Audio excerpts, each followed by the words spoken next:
En este video hablaremos sobre la gastrulación, pero ¿qué es la gastrulación? La gastrulación es el proceso mediante el cual se van a formar las tres capas germinales que darán origen a diferentes estructuras del embrión.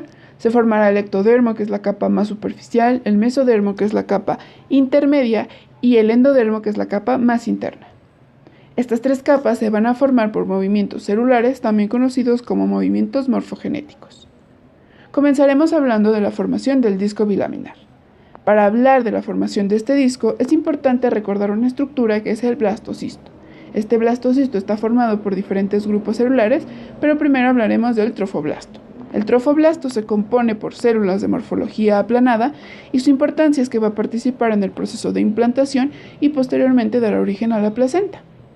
Dentro de este trofoblasto se encuentra el blastocele, que es una cavidad central que se formará por un proceso denominado cavitación. Y dentro de él se encuentra el macizo celular interno, que va a dar origen al embrión. Justo antes de que el embrión se implante en el endometrio a principios de la segunda semana, tanto el trofoblasto como el macizo celular interno van a sufrir cambios significativos que darán origen a la formación de este disco bilaminar. Las células del macizo celular interno van a expresar dos factores de transcripción importantes, que son nano y GATA6. Las células que expresan al factor de transcripción nano adquieren una configuración epitelial y darán lugar al epiblasto. Por otro lado, las células que expresen GATA6 van a expresar también moléculas que van a incrementar sus propiedades adhesivas, así como su movilidad, formando un epitelio delgado que recibe el nombre de hipoblasto. Y de esta manera tenemos la formación del disco bilaminar o embrión bilaminar. Estas dos capas celulares, tanto el epiblasto como el hipoblasto, van a dar origen a estructuras embrionarias primitivas. Se denominan primitivas porque estas estructuras no van a persistir, sino que van a degenerar. Comenzaremos explicando la formación de la cavidad amniótica. Las células que conforman al epiblasto van a proliferar y van a formar un segundo estrato. Posteriormente, por un proceso denominado cavitación, estas darán origen a la cavidad amniótica. Por otro lado, las células que conforman al hipoblasto por un movimiento denominado endobolia darán origen al saco vitelino. A principios de la tercera semana de gestación, el embrión entra en el proceso de gastrulación. Esta gastrulación inicia con la formación de la línea primitiva. Esta línea primitiva se forma por la condensación celular que procede del epiblasto, a través de una inducción ejercida por células situadas en el borde del disco embrionario. Esta línea primitiva marca los ejes corporales del embrión. Marca lo cefálico, lo caudal, izquierda y derecha. Todas las células que entran en la línea primitiva forman diferentes linajes cuando la abandonan, y este proceso lo denominamos gastrulación.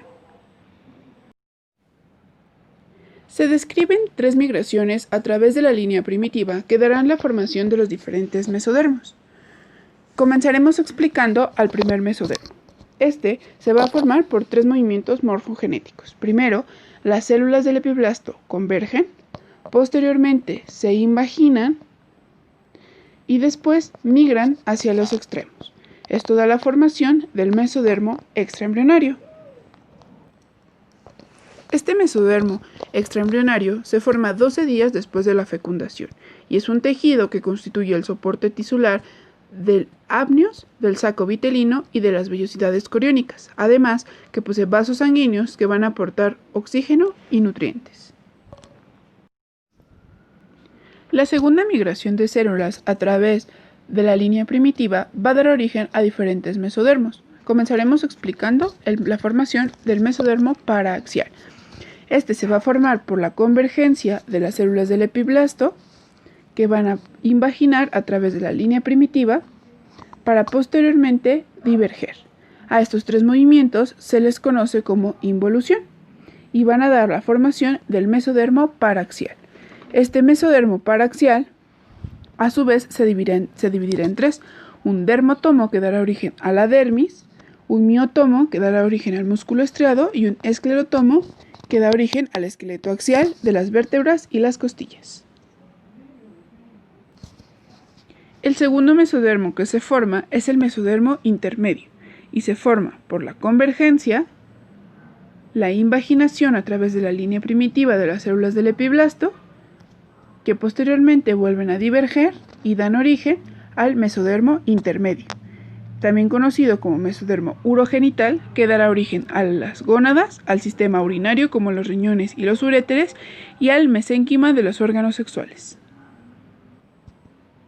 El tercer mesodermo que se va a formar es el mesodermo lateral, y este se forma por la convergencia, la invaginación de las células del epiblasto, que posteriormente vuelven a diverger y forman el mesodermo lateral. Este mesodermo lateral dará origen a otros dos mesodermos por un movimiento conocido como delaminación, que va a dar origen al mesodermo somático, también conocido como parietal, y al esplácnico, también conocido como visceral. El mesodermo somático dará origen al esqueleto de los miembros, mientras que el esqueleto esplácnico dará origen al corazón. Una última migración a través de la línea primitiva, que involucra la convergencia de las células del epiblasto, la invaginación y posteriormente la elongación de las mismas, va a formar a la notocorda, o también conocida como mesodermo axial. La notocorda es el inductor primario para la formación del tubo neural, y en el adulto sus remanentes aparecen como los núcleos pulposos de los discos intervertebrales. Otras dos estructuras que son importantes de mencionar en esta formación del embrión trilaminar es la membrana cloacal y la membrana bucofaríngea. Esta membrana cloacal y bucofaríngea se van a formar por la unión del endodermo y el ectodermo. La unión del endodermo y el ectodermo en la región caudal del embrión nos va a formar la membrana cloacal, la cual dará origen a la parte final del tubo digestivo, y la unión del ectodermo y el endodermo en la parte cefálica del embrión nos formará la membrana bucofaríngea, que dará el tubo digestivo.